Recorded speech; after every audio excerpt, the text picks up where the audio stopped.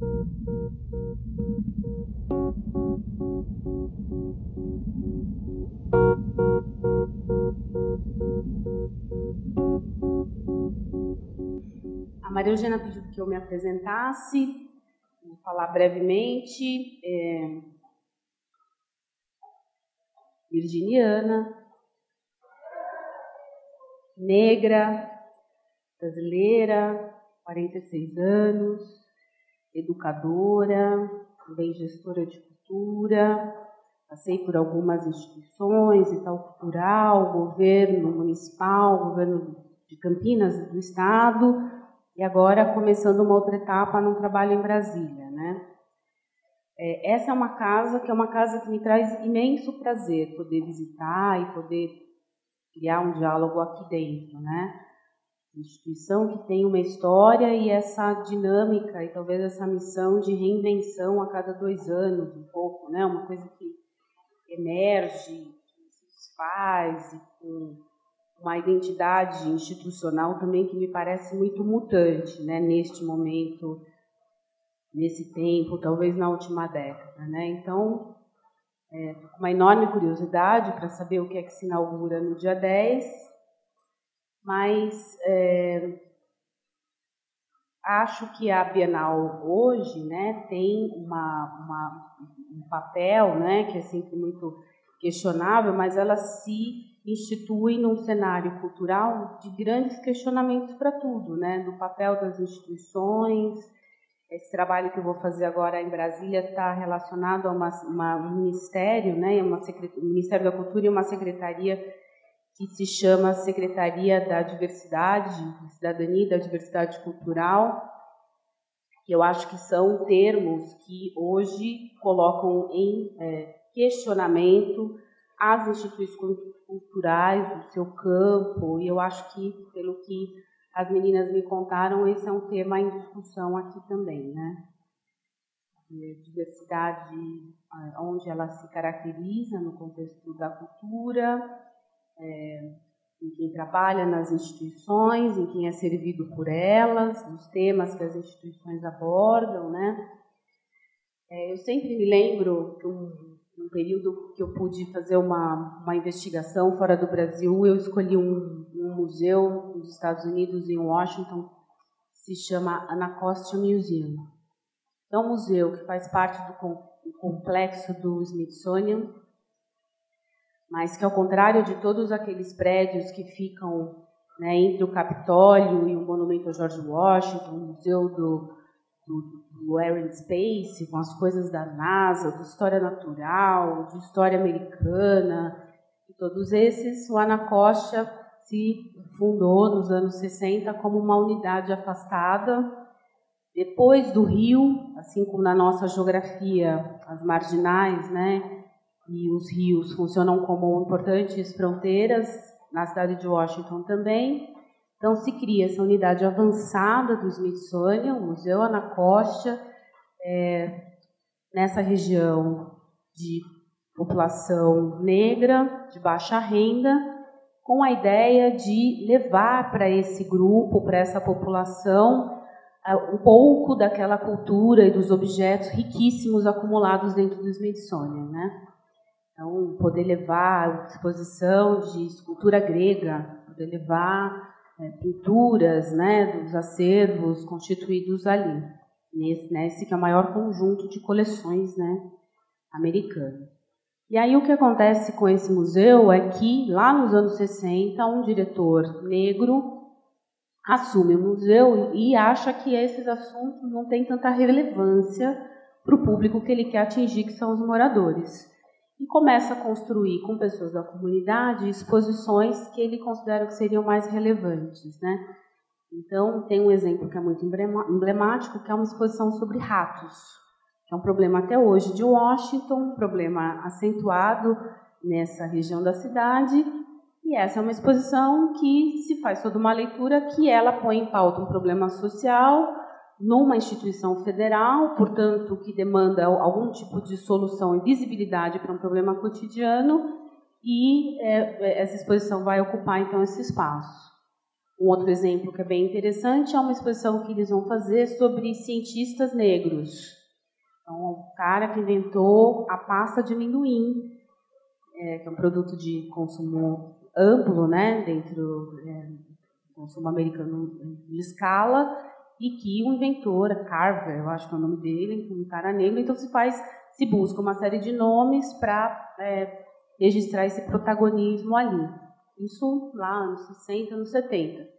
E depois, já nos anos 90, uma outra exposição que vai acontecer, que é uma exposição sobre as diásporas e que vai colocar membros de comunidades de imigrantes como o que eles vão denominar de community scholars, ou seja, seriam acadêmicos sem a formação, a educação formal, mas com uma bagagem que é cultural, constituída pela sua experiência de vida e que traduz as suas origens e a própria experiência de imigração, e esses vão ser os curadores, articuladores, mobilizadores dentro da constituição dessa exposição, onde vai ser valorizada, por exemplo, a cozinha do Caribe, já que tem uma comunidade caribenha que mora em Washington.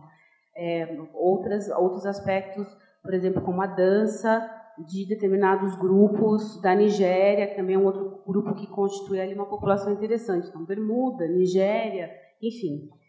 Então, era uma experiência muito interessante que eu não esqueço, né, de um pouco pensar que tipo de tensionamento, de alargamento um museu como esse trouxe para as discussões relacionadas à diversidade no contexto das instituições, né? Eu acho que depois desse museu ele deu uma definhada um pouco e agora abre neste ano um grande museu relacionado à cultura afro-americana, já nesse conjunto central, né, do MOL ao lado dos museus maiores. E essa unidade, uma unidade que perdeu um pouco a sua expressividade, mas que foi pioneira em pautar uma série de discussões.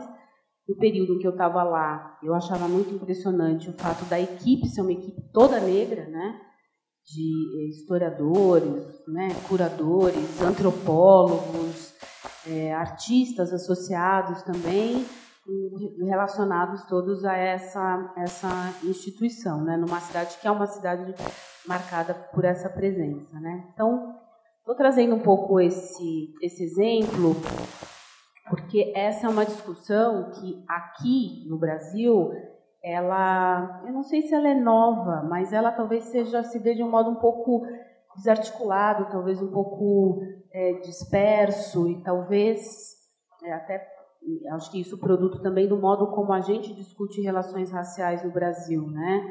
A gente tem um relacionamento com esse tema que é um relacionamento bastante esquizofrênico, né? E um pouco fragmentário também. E no campo da cultura, eu acho que isso pode talvez até se agravar em alguns aspectos, né? Lembrando que aqui existe essa situação de que é um país extremamente racista, mas não há racistas, né? Então, se você está falando de um campo institucional onde trabalham as pessoas que são as mais liberais, e ninguém, obviamente, tem preconceito contra absolutamente nada, esse problema fica quase impalpável, porque você não tem muito por onde pegar, e quando ele é trazido à pauta é difícil, né? Problematizar de uma maneira de busca de resultados. Mas eu acho que o desafio está colocado. O desafio da composição das equipes, o desafio da escolha de temas, né? Se fala muito sobre como as 2 últimas décadas viram uma abertura de um quantitativo de público nas instituições culturais, eu acho que a Bienal viveu isso também, e uma diversificação de públicos, né? A própria ideia do apoio dos patrocinadores passou a estar vinculada ao interesse em fazer com que as iniciativas culturais tivessem esse sentido de prover acesso, né? E aí o público escolar entra um pouco nessa conta e outros públicos. Quando eu trabalhei nesse prédio, estavam aqui em pauta a Mostra do Redescobrimento, ano 2000, 3 prédios desse parque tomados por acervos incríveis, exposição do Edemar Cid Ferreira, ouviu falar já, no caso? E tinha um projeto que se chamava Cultura contra a Violência, que era um ônibus que a exposição fornecia e que buscava públicos em bairros periféricos para trazer para visitar a exposição. E o nome, volto a dizer, Cultura contra a Violência. Então, as instituições me dão a impressão que elas tentam, né? Nem sempre pegando pelo lado certo, mas tentando enxergar o que esse acesso, o que essa democratização pode ser, o que elas podem se constituir. Mas o desafio maior talvez seja hoje esse que está denominado, que cabe dentro de um guarda-chuva conceitual, que pode ser chamado de democratização, né, da cultura. A democracia, né, a democratização do acesso, ela pressupõe que você tem uma oferta, que você organiza, e a ideia, no caso das exposições de artes visuais, dos acervos, da seleção, das curadorias, etc., e que isso precisa estar disponível para mais gente, mediado também, para que essa aproximação com esses grupos maiores e mais diversificados também se efetive. Já um processo que se entenda como mais democrático está muito mais traduzido no fato de que hoje os protagonistas do campo cultural são muitos, alguns atuam dentro de instituições formais, outros não, há toda uma emergência de artistas que são produtores de si mesmos, de coletivos, de outros cenários, de instituições, organizações da sociedade civil, e que tem muito mais autonomia para determinar quais são os temas e quais são as formas de apresentação, né, de forma de produção, de distribuição, né, de difusão dessa produção cultural, né. E aí, para uma instituição, pensar nessa dinâmica que pode ser percebida como mais democrática, significa que não é eu penso e falo sobre o que me interessa e faço e abro para você, franqueio a oportunidade de você chegar. Significa que o que eu vou ofertar como instituição também pode e deve ser questionado ou ser produzido, concebido a partir da observação do que pode ser de interesse do outro, do que é relevante para o outro, do que, na verdade, cria uma conexão de antemão, que não é só a distância, a dificuldade de chegar ou as barreiras econômicas que estão no caminho, mas a atratividade ou a presença desse público mais amplo, ele se dá porque o tema é interessante, porque o assunto diz respeito a ele, porque um campo maior de referências culturais foi considerado, né? Então, esse é um desafio que eu acho que está posto para as instituições. E é um desafio grande porque eu acho que, voltando ao exemplo do rato, porque, claro que é um exemplo talvez grosseiro e distante, mas talvez ele ajude a carregar esta ideia de que o que é relevante para o outro nem sempre é o que traduz o quão chique é a instituição, o quão sofisticado é o repertório das pessoas que ali atuam, ou, enfim, uma série de outras variáveis que criam essas identidades institucionais, né? E profissionais também, né? Nesse campo em que a gente atua. Então, eu acho que o campo é um campo de debates, é um campo de embates, é um campo de negociação, né? E que bom, vamos ver o que a gente faz com ele, né? São debates que têm que ser tidos de uma maneira propositiva, em que se possa pensar o que são caminhos e por onde que é possível seguir e construir alternativas, né? Uma coisa que eu acho que é interessante e por isso que eu trouxe um pouco algumas imagens de obras de arte, é pensar nisso. Quer dizer, se esses conteúdos têm que se diversificar, vamos criar pesquisas sobre eles, né? Então, vamos também alimentar as instituições com outros pontos de vista e campos temáticos que possam fazer com que este desenho possa ser modificado também de dentro para fora.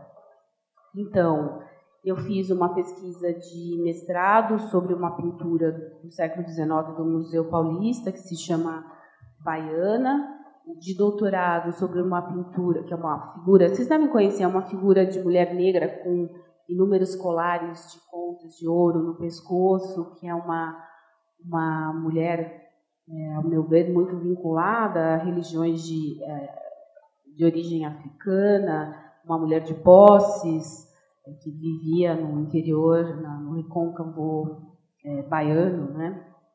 Ligada a irmandades, etc. Eu não posso provar nada disso, mas eu acho. Então, no mestrado eu faço uma análise desta imagem. E no doutorado, sobre um retrato de um pintor, que é um pintor com vocês, meu irmão, Lucas Bittencourt.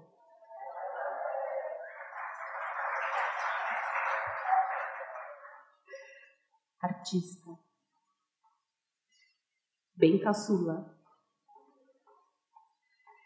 E no doutorado eu faço uma pesquisa sobre um retrato de artista negro, que é pintado por um artista branco, Carlos Chambellan, e ele pinta o Arthur Timóteo da Costa, um outro pintor no período que eles estão na França e tal. Então, ao fazer essas duas pesquisas, a dificuldade de encontrar materiais de referência super difícil, então acho que parte da ação propositiva está por aí, né? Gerar fontes, investigações e falar sobre esse tema. E a outra pesquisa, que é uma coisa de levantamento de imagens, de análise iconográfica, eu queria compartilhar um pouco com vocês hoje, que é um pouco olhar na história da arte essa ausência, né? A ausência do negro representado, e quando há presença, o que é que essa presença nos diz, né? Antes de seguir, queria saber se tem alguma questão ou alguma coisa que alguém queira dizer ou perguntar sobre essa primeira parte de reflexão mais institucional e tal. Nada interessou do que eu falei, né? Falando sozinho. Então tá bom.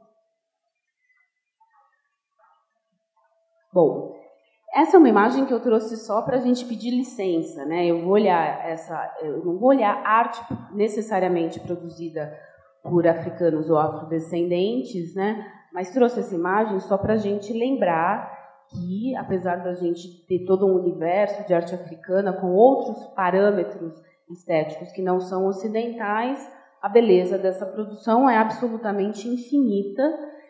A arte africana tem exemplos que têm um caráter, às vezes, mais centrado faz mais uso de elementos que têm abstração, mas como aqui as obras que eu selecionei estão muito vinculadas à imagem, né, humana, a figura humana, então eu trouxe essa cabeça iorubá aí de mais ou menos 1100, né, AC, só para a gente poder ilustrar a capacidade também de grupos dentro deste outro continente de dialogarem com essa outra tradição que é a ocidental. Bom, aqui a gente tem um vaso do século II a.C., que é uma peça grega, só para lembrar que a gente vai fazer grandes saltos no tempo, porque estou aqui trazendo algumas imagens que são um pouco pretexto, um pouco para ilustrar essa presença. A gente não tem tempo para se aprofundar tanto nos períodos, mas para pensar nisso, né? Nessa representação dentro da história da arte, dessa identidade, ou dessas representações de alteridade, né? Deste outro, que é o negro, quase sempre representado por alguém que não tem origem africana, ela data meio que desde sempre, né? Então, nesse exemplo, muita coisa da arte grega é engraçado porque tem muita ênfase, tem algumas imagens que são quase caricaturais, né, no acento, no exagero da representação de lábios ou dos cabelos, assim, que elas traduzem um interesse, elas traduzem essa observação de características aqui nessa peça com um resultado estético que talvez seja um pouco mais balanceado, né, não tão estereotipado, dessa peça do British, assim como a próxima imagem também, que está no Brooklyn Museum, que é uma cabeça de homem desse mesmo século do segundo, e que é o período em que você tem justamente esse momento de expansão, né, pelos braços armados de Alexandre o Grande, com essa grande expansão territorial, e que vai gerar esse contato do mundo grego com essas populações, né? Então, as figuras vão aparecer, são muitas cabeças, às vezes como a figura anterior, nessa forma de vasos, e outras vezes, essa é uma peça belíssima, né, de mármore, na execução, cuidado com os cabelos, uma cabeça simplesmente ornamental, né? Pode passar. Pulando centenas de anos, a gente vai ter essa imagem, que é uma imagem de São Maurício, né? Que alguns acreditam ser o primeiro santo negro, né, do catolicismo. E tem uma história interessante, porque essa imagem especificamente seria uma das primeiras de representação dele, né, na Idade Média.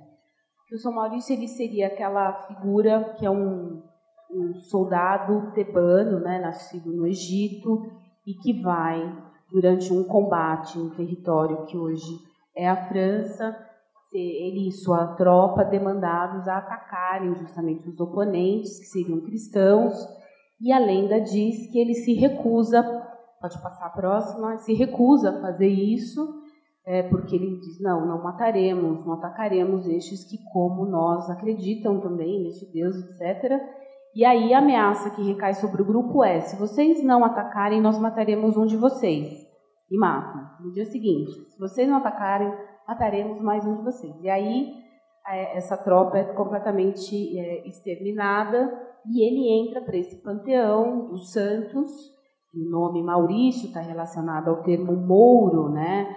Ou as terras da Mauritânia, onde fica hoje o Egito e países também vizinhos, né? Marrocos, onde há uma presença de população negra também.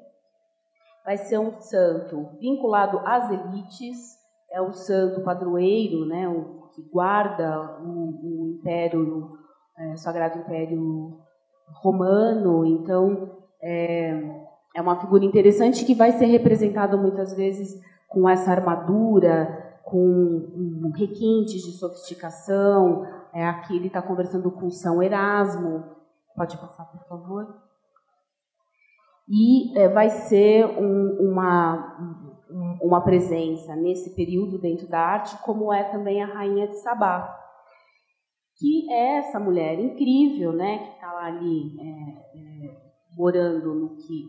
Para a gente é estranho, né, porque o termo é Oriente, né, mas pensando que esse Oriente compreende também o norte da África e vai ali na direção da Arábia Saudita, né, essas terras distantes, onde moram os infiéis, né? Então, essa é uma rainha que teria seu reino, e é uma figura também que não há exatamente essa comprovação histórica da existência, mas que permanece no imaginário como uma rainha desse território onde hoje é o Iêmen, que fica do lado de lá das águas. Do lado de cá você tem a Etiópia, onde essa figura também é muito presente, muito cultuada, o templo dedicado à Rainha de Sabá, etc., né? Então, pode passar, por favor. Aqui a gente tem uma imagem, né, que está nessa catedral e que é muito claro o esforço do artista por fazê-la negra, né? Pode passar. Aí é uma das plaquinhas que compõem essa peça maior, né? São placas metálicas que recebem esses esmaltes coloridos. E aqui a gente tem, lá na Porta do Paraíso, em Florença, uma das placas do Ghiberti, que vai mostrar justamente esse momento emblemático, que é do encontro da rainha com Salomão. Então, qual é a história? A rainha seria essa mulher muito rica e muito sábia, que ouve falar sobre esse grande sábio que é Salomão e resolve ir conversar com ele, fazer perguntas a ele, testá-lo em sua sabedoria. E ela faz isso, as representações são desse encontro. Nesse caso, sobretudo nesse período, eles são representados como sendo de igual para igual, há uma correspondência de sabedorias, e ela então reconhece nele uma sabedoria que está também à sua altura. E, portanto, reconhece que este Deus de quem ele fala e a quem ele obedece seria também um Deus bom e sábio, né? Pode passar. O interessante é que a Rainha de Sabá passa a ser representada como uma mulher branca. Aqui, ela está dentro ali daquela construção arquitetônica. Na próxima imagem vai dar para ver melhor. E E aí essa igualdade se transforma num reconhecimento na forma desse curvar-se ao conhecimento desse homem que é Salomão, né, e que está diante dela. Esse é o Piero della Francesca, que vai fazer isso justamente no período em que você tem a união das duas igrejas. Isso acontece também nesse concílio que ocorre em Florença. Então, essa representação desses personagens, muitas vezes negros, feitos negros ou brancos, tem a ver com o tipo de simbologia, de argumento que se quer defender ou construir, né? Então, nesse caso, ela representa essa outra igreja, né? Bizantina, Constantinopla, se unindo, mas se curvando e reconhecendo esse outro cristianismo centrado na Europa. Então, aí a gente vai ver, aqui é um holandês que faz essa rainha negra, e aí já surge um outro padrão de iconografia, que é esse da escada, né, em que ela está embaixo da escada, se dirigindo ao Salomão, que está nessa parte superior. Esse é um holandês, pode passar. Tanto a parte da iconografia se altera, aqui a mulher é representada como branca, e a ênfase é essa visão orientalista, que sensualiza muito, né, a personagem, mas, então isso muda, mas permanece esse movimento de subir para ir ao encontro deste sábio, né? Para dar mais um exemplo de como essa representação de personagens negros ou brancos é uma representação cambiante, eu trouxe aqui algumas imagens dos 3 reis magos, né, que a gente, que hoje está muito consolidada a visão de que um deles era negro, né. No Giotto, por exemplo, não era, né, os 3 estão aí muito visíveis, são as figuras do lado direito da pintura, carregando os seus presentes, mas nenhum deles negro. Pode passar. Já aqui, na metade do século XV, começa a aparecer essa representação de um dos reis como negro. Mas o que a gente vai observar é que dos 3, ele vai ser sempre o que está mais distante. E, via de regra, quando há a presença dessas estruturas, dessas construções, ele está fora, está entrando, porque ele é justamente a representação dessas terras distantes orientais, onde habitam os infiéis, que são convidados a reconhecer a existência, o advento, né, de Jesus representado na Epifania, que é justamente essa visitação, né, em que eles levam ouro e, portanto, reconhecendo Jesus como esse grande rei, né, que surge. E as escrituras não mencionam que há a visita de 3 reis, mas elas dizem que Jesus seria superior a todos os reis do mundo e eles viriam se colocar de joelhos diante dele, né? Então vai se moldando um pouco a figura desses 3. Eles trazem ouro, incenso e o que mais que trazem? Mirra. Então, o incenso, que é um presente que para os sacerdotes, portanto ele representa o aspecto divino de Jesus, e a mirra, que é usado para embalsamar e que antecipa justamente a própria paixão, né? Então aqui é isso que a gente vê, né? E ainda eu não sei se vocês conseguem ver, porque dá a impressão que como se o pintor tivesse desenhado uma pessoa branca que ele pintou de marronzinho, e não tem tanto essa presença desses traços, né, negroides nessa figura. Então, no próximo, a gente vai ver o Roger van der Weyden, que vai fazer várias versões de pinturas muito semelhantes na composição, com essa alternância da presença deste rei, que é aquele da direita, é o mais... que palavra usar? Espalhafatoso, talvez? Tem esse maior cuidado de sofisticação na roupa, que é completamente brocada, né, com ouro sobre o vermelho, e que faz um gesto, né, de tirar o chapéu, e, de novo, é o que está em movimento, é o que está chegando, é o que adentra. Pode passar. E que vai ser uma obra muito imitada. Quando esse mestre do Prado faz essa pintura, ele vai introduzir esta diferença também, que é da figura negra direita. Pode passar. Então, tudo é igual, né?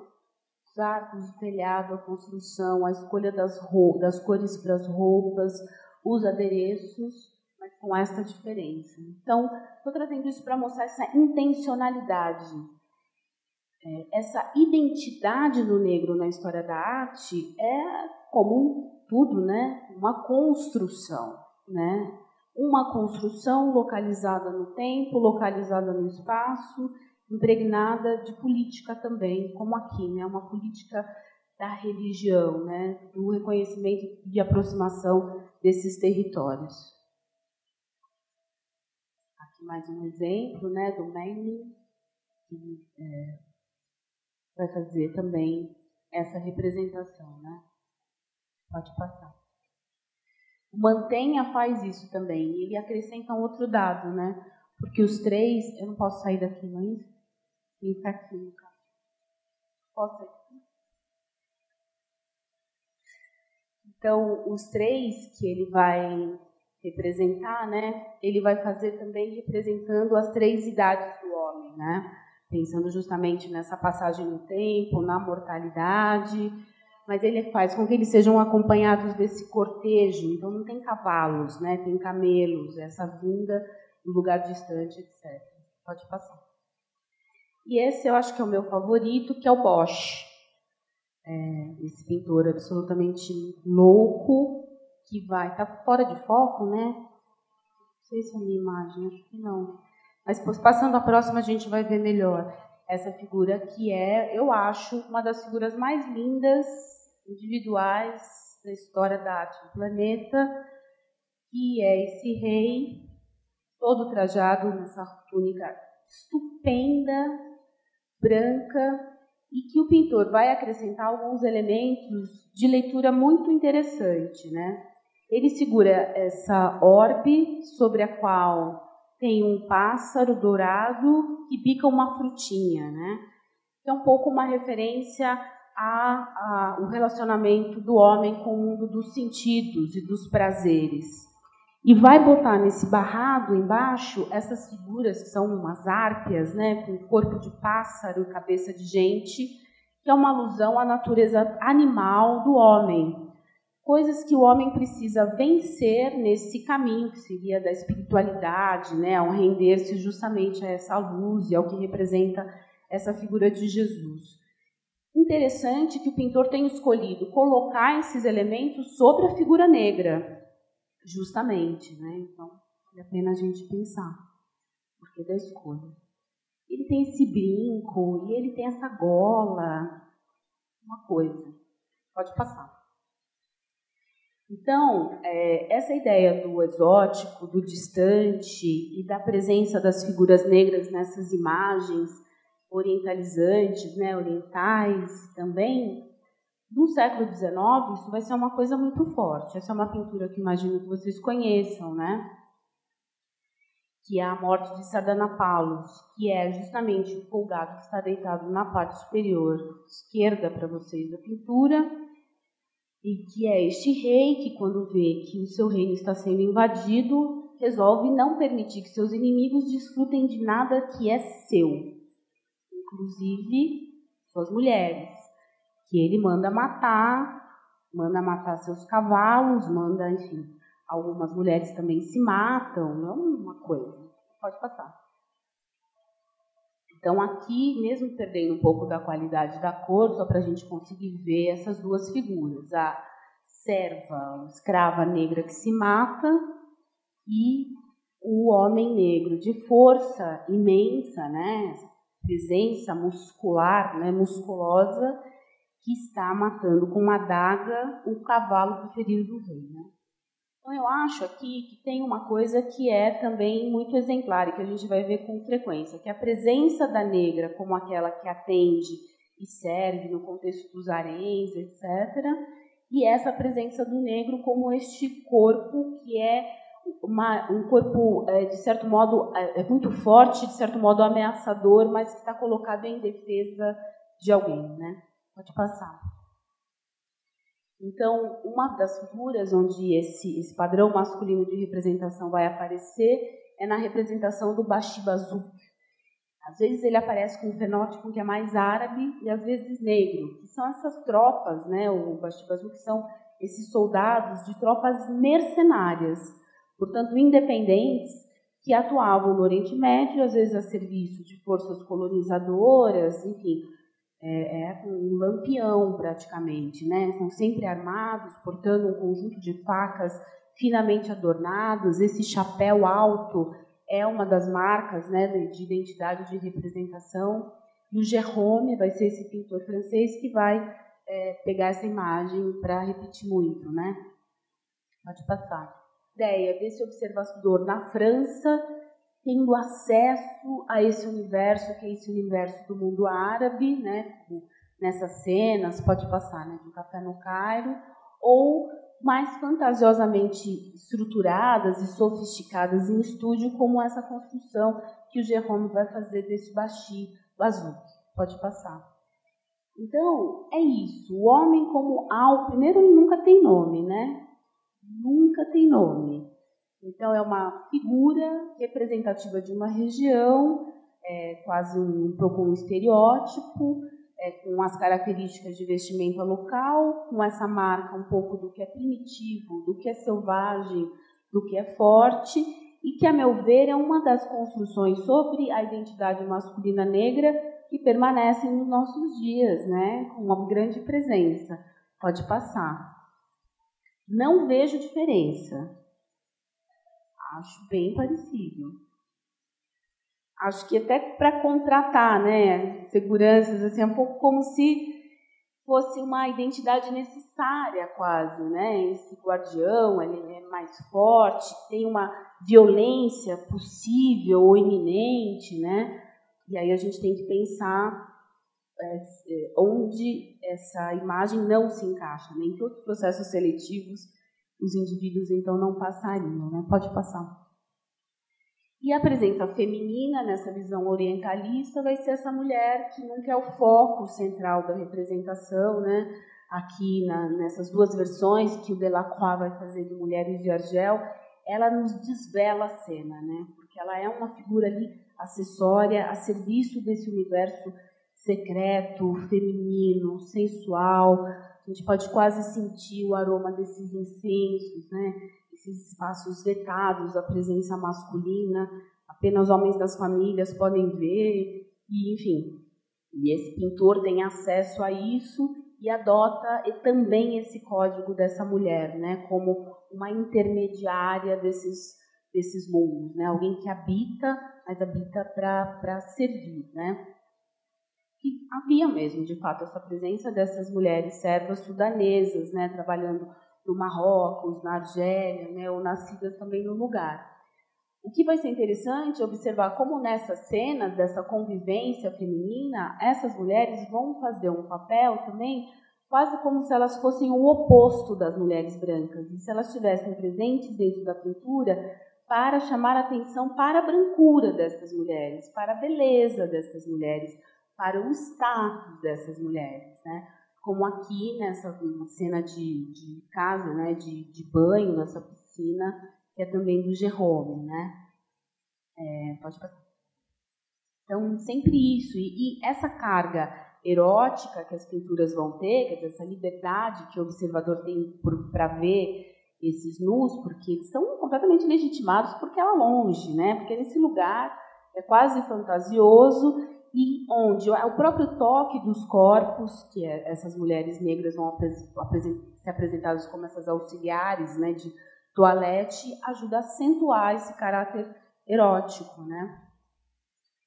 E aí, num momento, a gente está falando aí do final do século XIX, em que você tem um número grande de europeus presentes nesses países, fazendo representações, um pouco catalogando, né, a realidade local e os seus personagens, e essa é uma cartela que tem a ver com uma coisa que tem lá fora, né, eu acho, que é uma cartela de referência para estudos etnográficos que eram feitos, né, pelos franceses, para que eles pudessem, ao fazer representações dos indivíduos, marcar qual é o tom de pele observado, né, na realidade ali.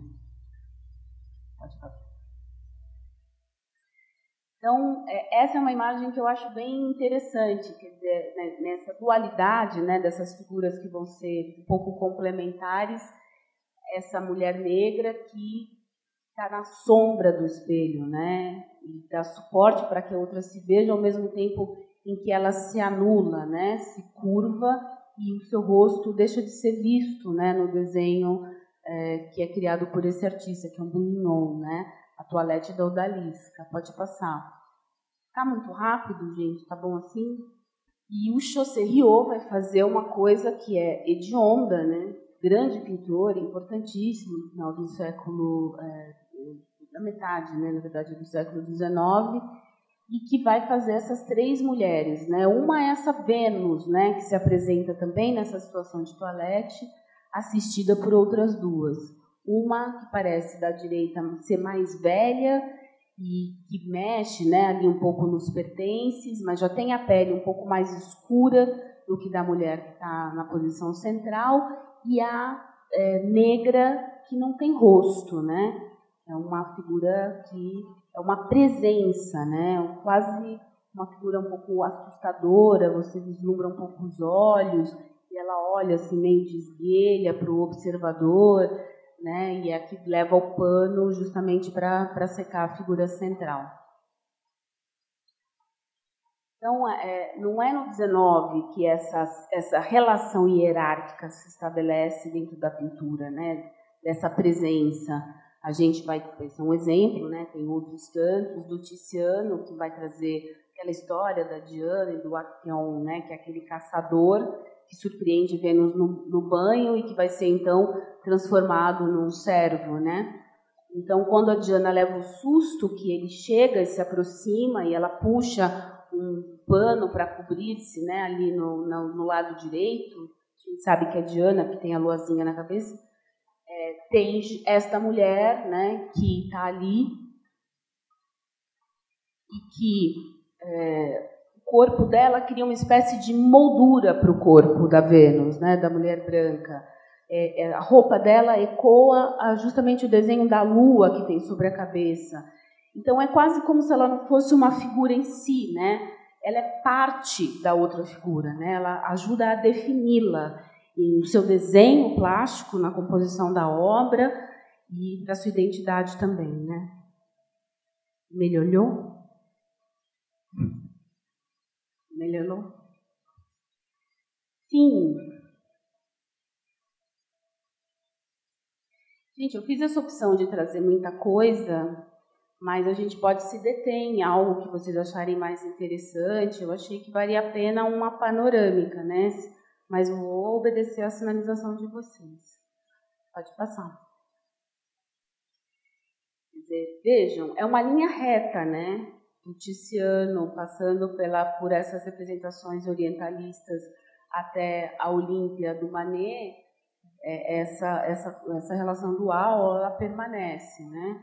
Dessa mulher que é servida, das identidades opostas femininas também, né?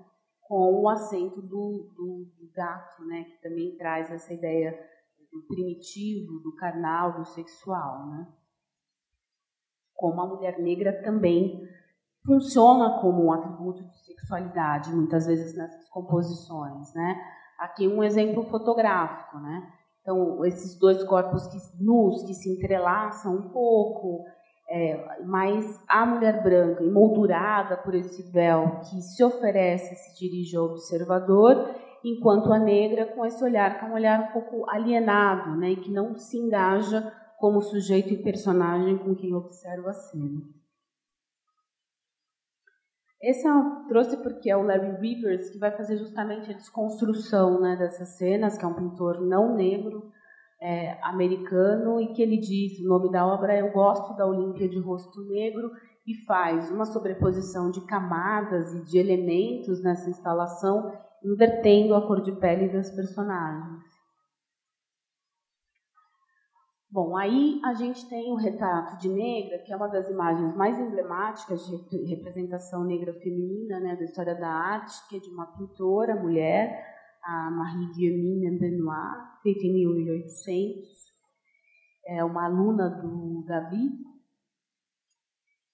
e que vai fazendo esse retrato, que é o retrato de uma mulher trazida das Antilhas para trabalhar, né, e ser serva em território francês, não escrava, né, não é um estatuto que havia na França, e que é apresentado, estamos falando ali do pós-Revolução Francesa, um pouco como uma figura representante dessa possível emancipação e liberdade, apesar da pintora não lhe atribuir também um nome da identificação do retrato, né? Então ela aparece com essa amarração na cabeça e com um brinco de argola, que é muito comum para a representação desses indivíduos do Oriente, mas também vai ser muito presente aqui quando a gente olha as figuras do Debré, essa silhueta, esse desenho do corpo, esses acessórios também se repetem, né? Assim como o seio desnudo também, né? Pode passar. Pode passar, né? E a contraparte masculina daquela pintura é essa, que é o Bellet, que era um líder, foi um líder atuante na Revolução de Santo Domingo, que é o Haiti hoje, e que depois vira um deputado representante desse território na França. E aí o que se discutia era justamente a igualdade de direitos, né, já que havia liberdade, igualdade e fraternidade na França, por que não no território das colônias, e ele é um pouco um símbolo dessa possibilidade, né? E é representado de um jeito interessante, né? Ao lado de um busto do Raynal, que era um homem que defendia, super racista, mas enfim, também defendia algumas possibilidades de integração, né? Dessas populações, né, desses territórios de Alembar, com essas faixas, né, na cintura, reproduzindo as cores da República, com o sexo acentuado também como uma representação de virilidade, mas talvez dessa identidade masculina negra, e que a própria posição da mão ajuda a dar destaque para o sexo, né, nas escolhas que o pintor faz. Lá no fundo, não sei se dá para vocês verem, mas tem umas fumacinhas, que seriam uma alusão aos grandes incêndios que ocorreram durante o período da Revolução de Santo Domingo, hoje Haiti. Então, é um retrato que busca conciliar neste indivíduo, e são muito raros os retratos de indivíduos negros, né? Eles aparecem como personagens secundários nas obras. Então, ele tenta compor aqui uma identidade complexa, né? Dessa figura de importância política, fazendo referência ao seu passado. De Rodé vai tentar relacioná-lo também a essa posição como representante político em território francês. Então, é uma obra notável, né, nesse sentido da representação do negro na arte. Bom,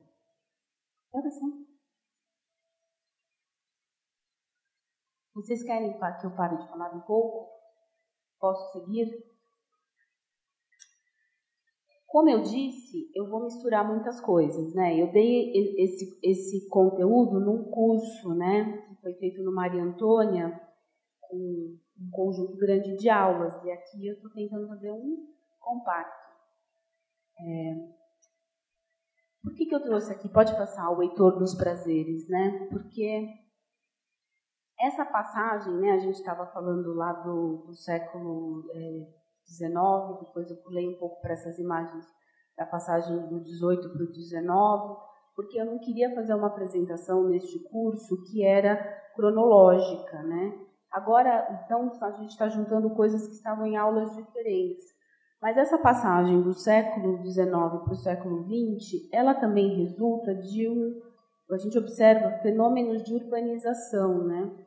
E o negro como um personagem muito importante, tanto no contexto brasileiro como no americano, onde você tem a passagem de habitantes do mundo rural, no caso americano, do sul para o norte, e no caso brasileiro, do nordeste para a região sudeste. E aí surgem imagens dessa presença negra nesse novo contexto urbano que são muito interessantes também para a gente poder pensar nessas identidades. Então, eu estou aproximando dois artistas, o Heitor dos Prazeres, que faz a observação dessa cena no Rio de Janeiro, e um artista americano que faz essa observação no contexto americano ao mesmo tempo. Estão ambos atuando na década de 40. Pode passar. O Heitor dos Prazeres no Brasil é muito atacado, né, chamado de ingênuo, naif, não sei o quê, porque ele não tinha educação formal. O William Johnson é um artista que morou muitos anos na Europa e que teve uma formação talvez mais sofisticada do ponto de vista da experimentação com diferentes soluções formais e fatura da pintura também, né, como mostra essa pintura do Oceano do Smithsonian, né. Agora, o fato é que há muito diálogo entre as soluções que ambos encontram para narrar essa experiência negra, que é uma experiência de deslocamento, que é uma experiência de vida comunitária, que é uma experiência de vidas afetivas, né? E que tem pouca representação na arte também.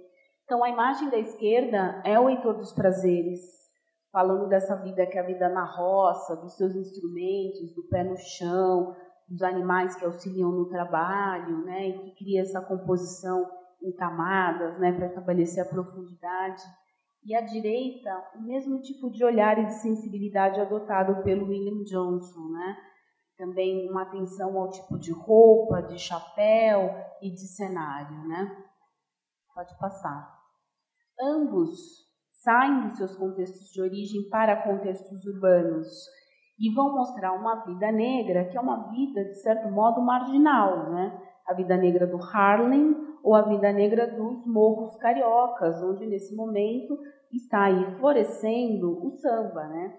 Então, assim como nos Estados Unidos, o jazz.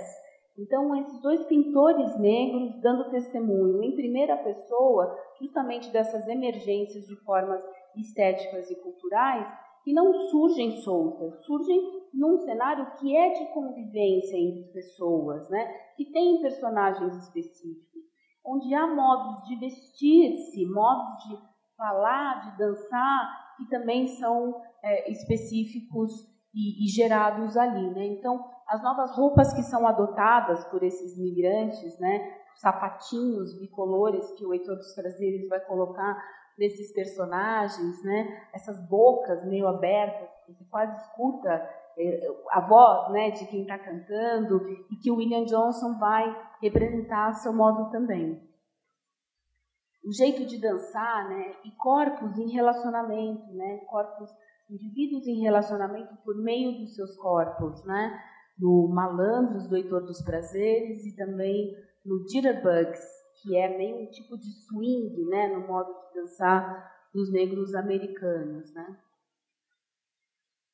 Então, opções mais sintéticas de representação, pesquisa, né, de formas, de soluções, de relação figura e fundo, o Heitor dos Prazeres escolhendo espaços mais, esse espaço confinado, né, em que as paredes parecem repetir as molduras da pintura, e o William Johnson deixando esse piso de madeira mais abstrato, né, para esses movimentos dos dançarinos.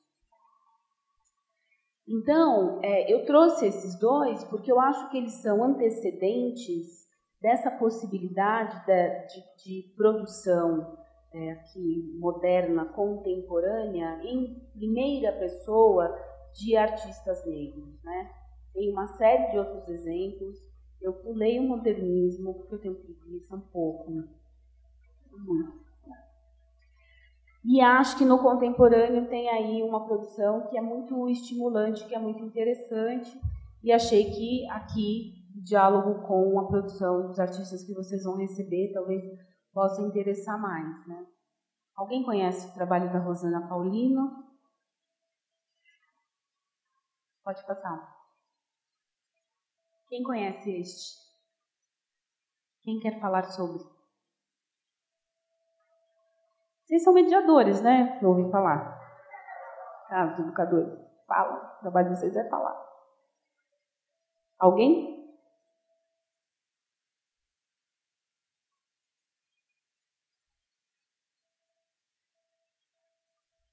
Bom. A Rosana é absolutamente brilhante, né? E ela pode ser vista, né, tida como essa precursora, né, no contexto da arte contemporânea brasileira, de uma voz, que é uma voz negra, mas também uma voz feminina. Vai trabalhar com essas questões de gênero que são tão presentes no cenário contemporâneo, mas nesta chave que dialoga com essa herança específica que é a afro-brasileira, né? Então, nessa série, que é a série Bastidores, ela vai fazer isso, ao bordar, né, bocas, olhos, garganta, né, essa voz que não tem plena potência, né, de se manifestar. Pode passar. Ou na parede da memória, não sei se vocês puderam ver uma exposição que teve recentemente na Pinacoteca Estação, Territórios, né? Eu acho que é uma boa referência para aquilo que a gente falava no princípio, que é como é que as instituições vão passar a lidar com essas questões de uma diversidade aí que se faz materializada no contexto das instituições, né? Foi uma curadoria do Tadeu Chiarelli. E quem leu a crítica que foi feita a essa exposição na Folha de São Paulo?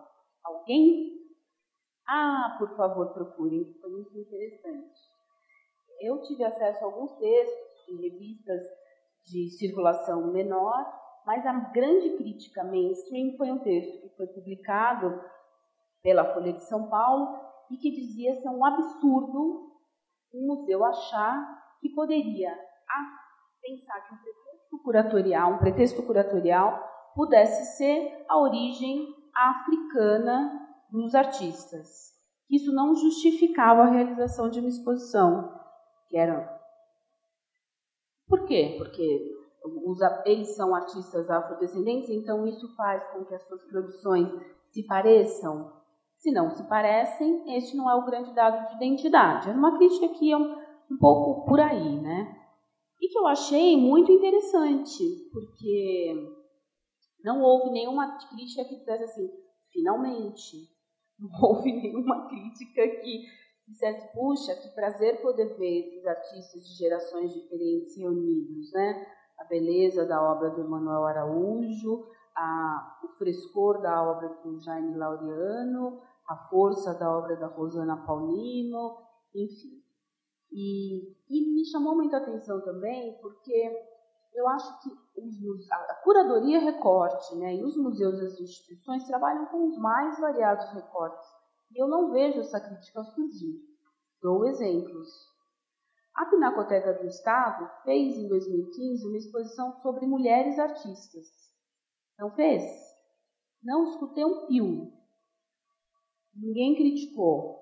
A produção dessas artistas tampouco era uniforme, mas se buscou ali pensar que esse era um conjunto expressivo e legítimo de observação.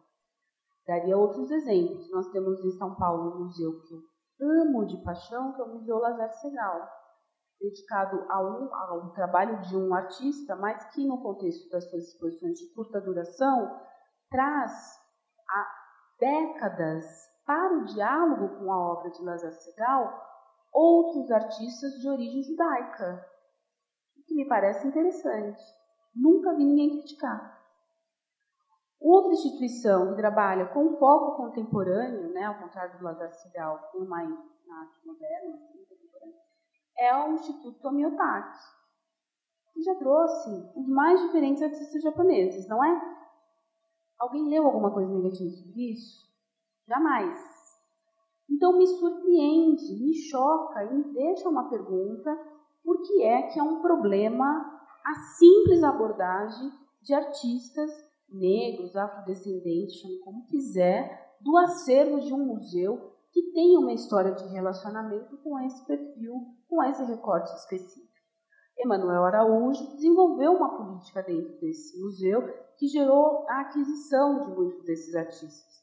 Mas não é ele que inaugura. Arthur Timóteo da Costa, o primeiro artista negro incorporado ao museu, e essa aquisição acontece nos anos 50. Então, quando eu dizia no começo, por ser um meio que se percebe como um meio liberal do ponto de vista das suas ideias e dos seus parâmetros, fica mais difícil, às vezes, transformar esse campo cultural, porque as pessoas já acham o crítico, o jornal, o curador, o diretor da instituição cultural, ele já está na posição liberal, né? Então, ele não percebe como essas posições que são herdadas de tantos séculos estão presentes e se traduzem nas suas ações e nas suas falas, né? Para fazer essa exposição, a Pinacoteca primeiro teve que descobrir quais eram os seus artistas afrodescendentes, porque não havia isso como identificação dentro dos seus acervos. Então, esse seria um primeiro estágio, né? Saber quem, para depois até buscar curadorias que possam pensar nos parentescos no meio dessa produção. Alguém viu essa exposição lá na exposição?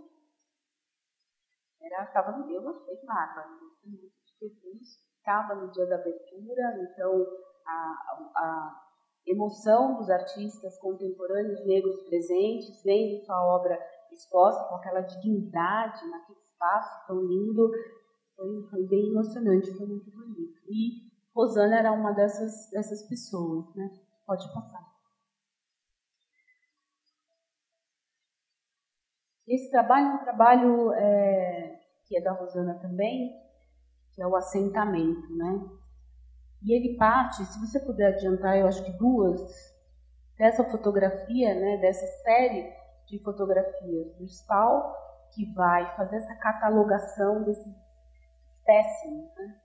Olhando essas pessoas colocadas aí no final do século XIX, completamente nuas, com esse corpo disponível, né, como coisa para ser visto, manipulado, né, vira, olha, escaneia, né, para catalogação desses tipos, né. Então, o fotógrafo Stahl, quando faz isso, faz a pedido do Louis Agassiz, que é um homem de formação na zoologia, e ele é tão racista que tem um monte na Suíça que leva o nome dele, tem um movimento para trocar o nome dele, tirar o nome dele do monte, uma montanha elevada. E tem um movimento para trocar de nome, porque a homenagem não é vista como merecida nos dias de hoje, né? Mas essa imagem, se você puder voltar lá na Rosana, que a Rosana vai usar para ressignificar, né? Ela vai chamar de assentamento. Então, ela enraiza essa imagem no chão, né? Ela coloca, isso é bordado, né? Esse trabalho manual, feminino, ela vai criando essas formas que vão somando a possível leitura de humanidade que a imagem original possuía, né?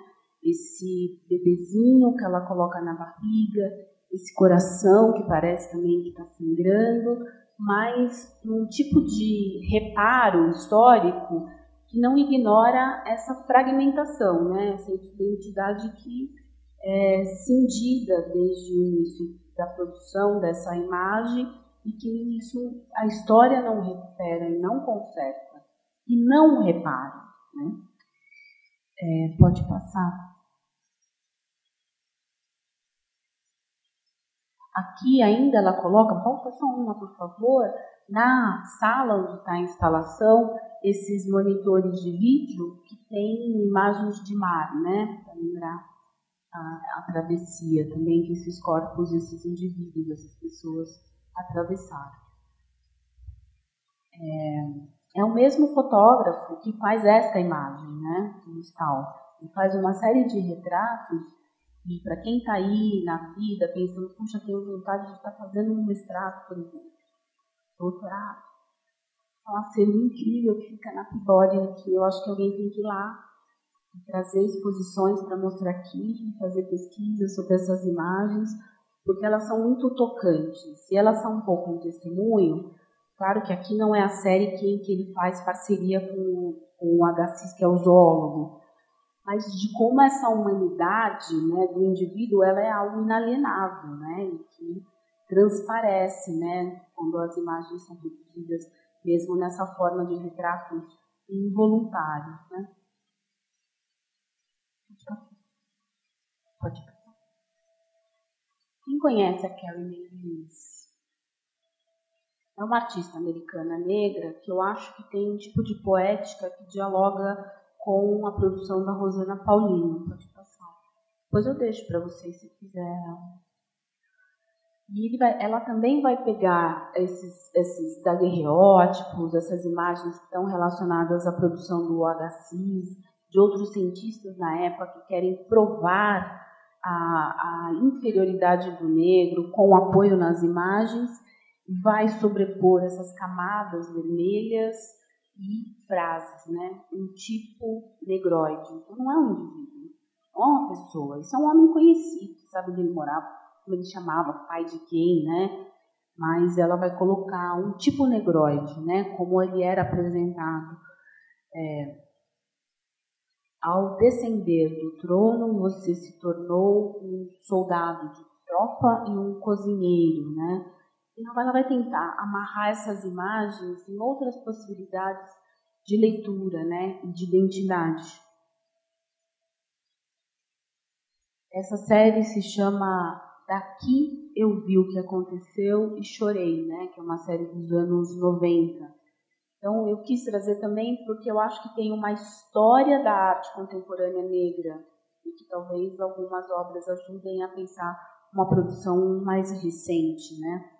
Então, na imagem de baixo da direita, outros disseram: a única coisa que um negro, um crioulo, poderia fazer é mostrar meus sapatos. Essa daqui, né, que é uma imagem erótica, você se tornou um brinquedo do patriarca.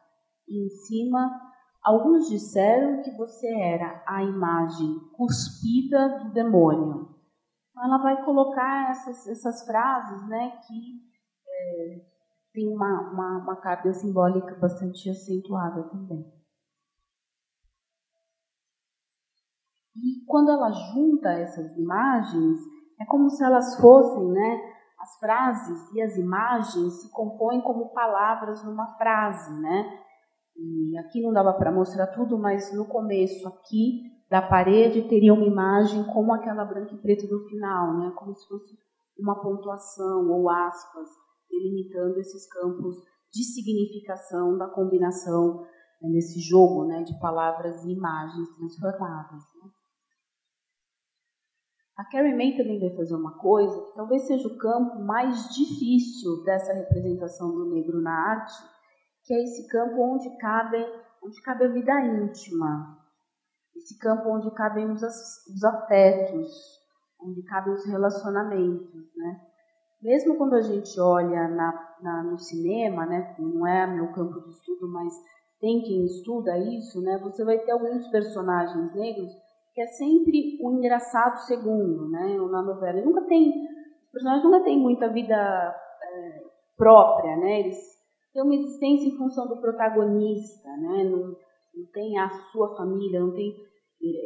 É a partir do cinema e da produção de TV, das séries, etc., contemporâneo, no caso americano, que isso vai se construindo numa produção dedicada ao público negro. Mas ainda hoje você vê isso como um dado muito comum, né? É uma vida meio acessória, uma vida um pouco sem contexto. E o que a Carrie May vai fazer é trazer, essa é uma série que ela faz sempre nesta mesa, né, nesse espaço doméstico, onde cabe esse relacionamento entre mulheres, entre membros de uma mesma família. A primeira que ela faz, que é essa imagem da esquerda, ela diz que ela está falando também da relação homem-mulher, no sentido de que a mulher é aquela que serve, né? Aquela que atende, que cuida primeiro do outro, depois de si. Então, do prato dele tinha uma lagosta, ele já destroçou completamente a lagosta, né? O dela, ela ainda não comeu, ela está servindo a ele, né? Então, e ela diz, ele devorou a lagosta como muitas vezes os homens nos devoram, né? E um pouco essa economia de relacionamento, como ela via naquele momento, enfim. Então, isso como uma camada de abordagem simbólica não tão visível, não tão comum no que diz respeito às comunidades negras, né? Pode falar. A Lorna Simpson é outra que eu acho que tem um parentesco com a produção da Rosana também. É linda ela, né?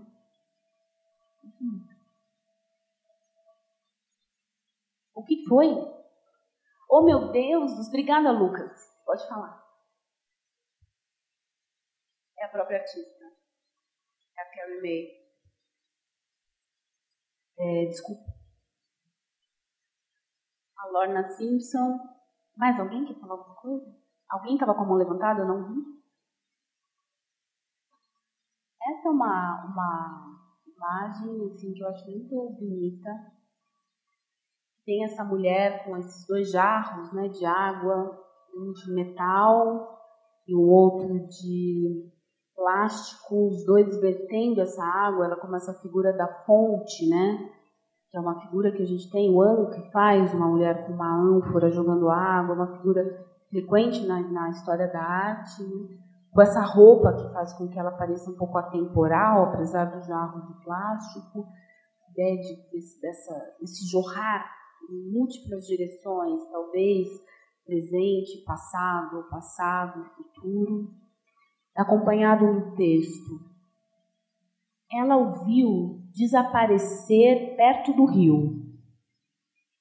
Eles perguntaram a ela que dissesse o que aconteceu, que ela contasse o que aconteceu, apenas para desprezar a sua memória, para descontar a sua memória. Que é um texto da primeira mulher negra a publicar um livro nos Estados Unidos, que é a Phyllis Wheatley, e que fala justamente dessa oralidade, do peso da voz feminina, né? O que é a memória, né? Que valor tem, como ele é retido, como ele é transmitido, né? Então, uma obra muito delicada da Lorna. Ela vai fazer essa série de cortes. Vocês querem um intervalo já?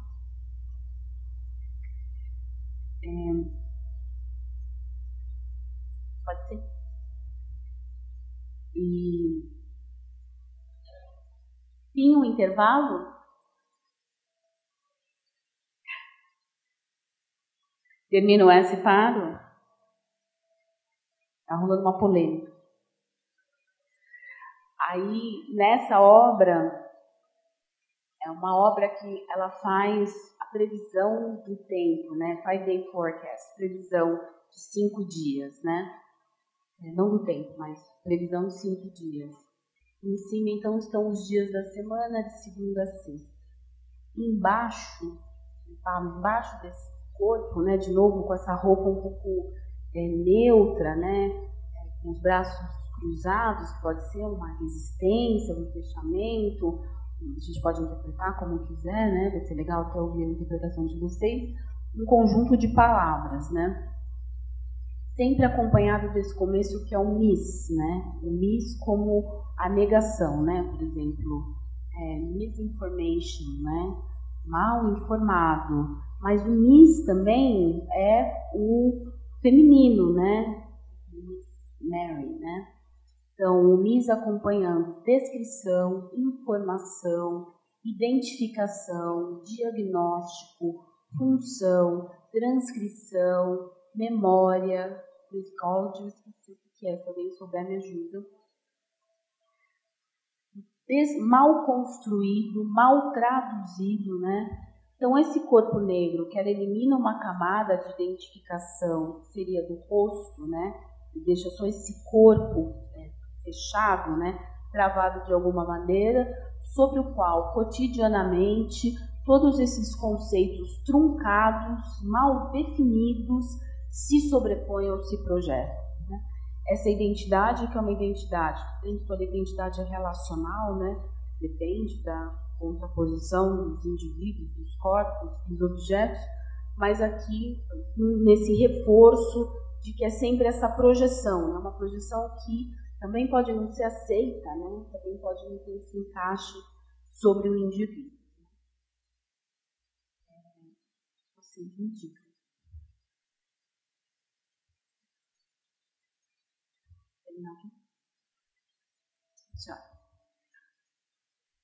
Essa parece uma obra que é muito parecida, é uma obra muito recente da Lorna Simpson, e que se talvez a Rosana Paulinho se inspirou na Lorna do começo da sua produção, é como se houvesse uma volta, né? porque ela faz essa sobreposição de retratos na parede que parece a parede de memória, né, da Rosana Paulino, um pouco no conceito, na própria solução que ela vai encontrar, né? Essas, pode passar muito. Essa cabine de foto, né, como ela chama, e pensar que são fotografias em que a pessoa decidiu se apresentar, inclusive se arrumou para esse registro, né, se produziu, está com a sua roupa de domingo ou algo assim, né, e que daí ela vai intercalar com algumas imagens, não são imagens, na verdade, são papéis que recebem tintas e que são manchados para compor esse desenho do conjunto na parede. Começaremos agora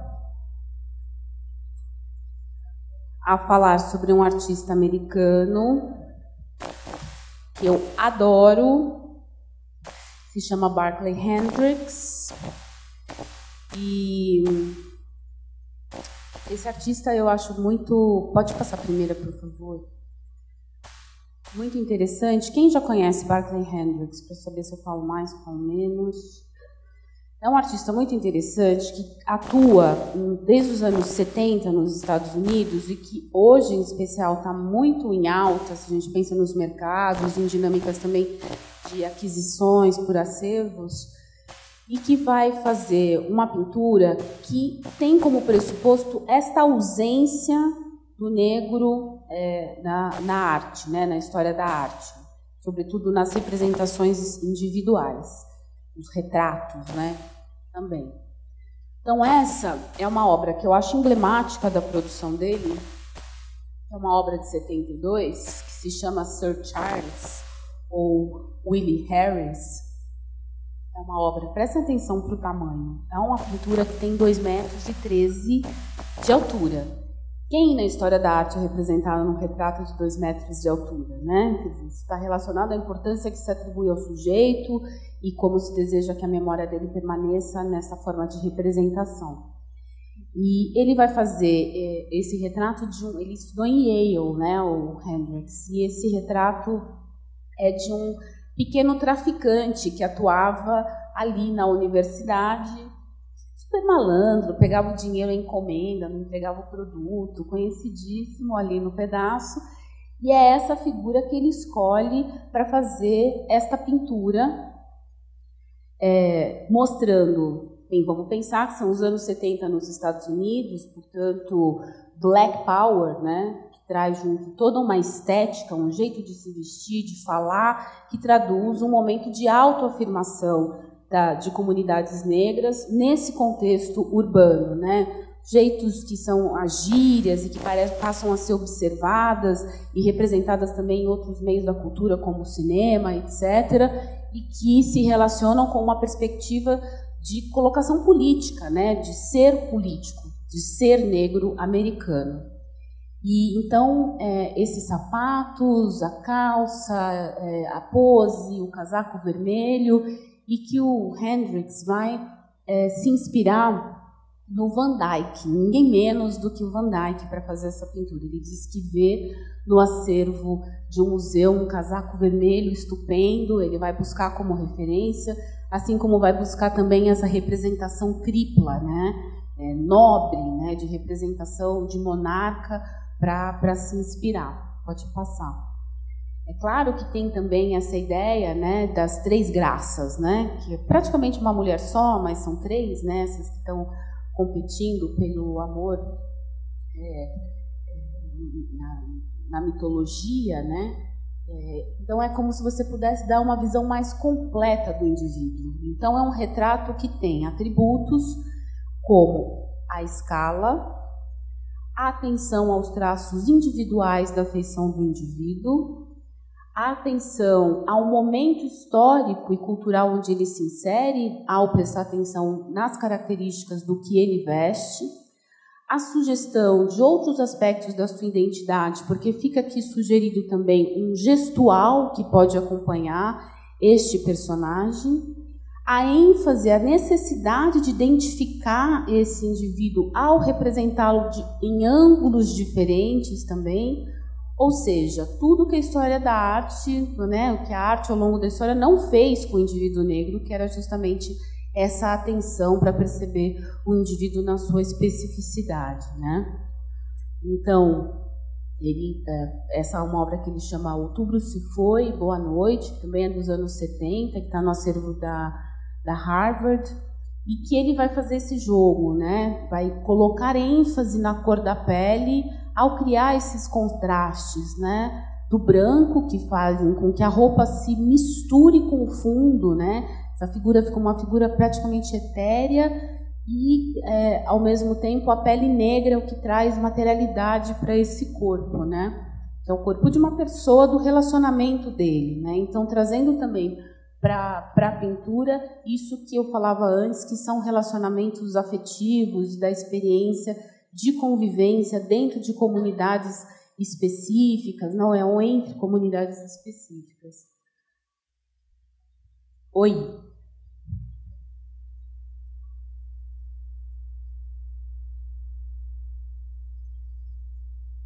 Então, eu não consigo afirmar, não achei nenhuma referência que ele afirme esse paralelo. Mas eu acho que a gente pode fazer o paralelo, porque é isso, o sentido dessa observação de vários lados lá é completamente diferente de como ele se dá aqui. Lá era esse corpo que você rouba dele a imagem, né? Você o expõe não como ele quer se expor, e não para reconhecer o que tem ali daquela pessoa que tinha um nome, um dia de nascimento e uma origem. Você tira todos esses atributos de identidade daquela pessoa para olhar aquele objeto numa dimensão que você projeta sobre aquele corpo. Isso é um corpo negro, é um corpo primitivo, é um corpo, enfim, está aí nu porque também falta moral a esse indivíduo. Então, a identidade se atribui assim. E aqui o movimento é oposto, né? Essa mulher que está se movendo, né, para nós, ela dá a conhecer a identidade como ela construiu. Ela escolheu esses óculos, né? Ela escolheu essa roupa. Ela escolheu a medida de sensualidade com que ela ia se apresentar. Ela pertence a um momento histórico em que esse decote, que chama halter, era moda. Então, é muito legal você fazer essa referência, porque são espectros opostos de possibilidade de significação individual, né? O conteúdo é diferente, o ponto de vista é diferente, a construção diferente, né? Aqui ele faz uma coisa parecida com a imagem dele mesmo, né? Slick, seria tipo cool, descolado. Se apresenta como descolado nessa pintura da esquerda, né? E faz isso, né? Faz com que o fundo branco engula praticamente a figura. Não é tão apagado, dá para ver um pouco o contorno desse terno super anos 70 que ele tá vestindo. Aqui, por causa da luz, ele se apaga um pouco mais. Ele tem um colarzinho de ouro no pescoço, essa touca afro e um palito no canto da boca. Importante a gente falar, né? Oi. Por causa da luz, né? Gente, não tenho solução para isso agora. Mas vocês vão ter que procurar a figura para vocês poderem ver. E essa outra figura, que é a Misty, que também era uma amiga dele, e que ele vai representar nessa imagem, ele faz o oposto, né? Coloca a roupa preta com um contraste profundo, uma figura absolutamente melancólica, né? Que é uma coisa interessante na história da arte também, porque a melancolia, ela é uma representação recorrente, né? O melancólico é aquele que tem a vida interior mais rica, né? O melancólico, eu sou melancólica. O melancólico é aquele que é dominado por essa bile, né? Que faz com que a pessoa tenha uma inclinação de vida que talvez seja menos ativa, enfim, tem toda uma mística. O Baudelaire vai falar muito sobre isso, sobre essa possibilidade da melancolia, né? Então ele está trazendo uma representação que tem uma dimensão de interioridade, além dos sinais externos e dos atributos, como eu dizia antes, de identidade, ele traz mais essa também, né? Aqui ele está fazendo o Bob Seale, que era um pantera negra, que ficou preso e que foi uma figura assim, de ponta dentro da militância dos anos 70, e que ele vai representar como ícone para My Man, né? O meu cara, o super-homem, né? O super-homem nunca salvou ninguém negro, né? Ele coloca também no título da obra, e é interessante porque em inglês, né? Icon for My Man, Superman, né? Até esse My Man, então ele incorpora no título um jeito de falar, né? Uma gíria, então é disso que ele está falando. Os interlocutores podem pertencer a grupos sociais e culturais diversos, mas ele está afirmando uma identidade que é específica e que é localizada, né? Como ele faz quando ele atribui um título para essa pintura que ele escreve do jeito que se pronuncia, Lord Mama, como a mãe do Lord, né, de Deus, e que ele escreve como essa gíria. Ele pega essa mulher que é uma mulher com esse Black Power maravilhoso, portanto, presente, né, nesse tempo também em que ele está produzindo a obra, em 69. Pode mudar uma, por favor. E vai fazer uma representação que dialoga com elementos na história da arte que são justamente da representação da Madonna, né? Esse espaço que vocês conhecem bem, o dourado, né? Que remete a uma outra esfera de existência divina, o halo, né? É halo, né? Isso. Em volta da cabeça, que aqui é representado pelo cabelo, né? Black Power. Então, a gente viu 500 imagens que estavam falando de como o negro precisava ser incorporado no mundo cristão, porque é um infiel, inferior, apartado da obra de Deus, sei lá. Aqui ele está fazendo o contrário, né? E está projetando essa possibilidade de uma divindade feminina, né? De um feminino que também é divino, tem algum valor espiritual para essa figura, né? Terrena, negra, enfim.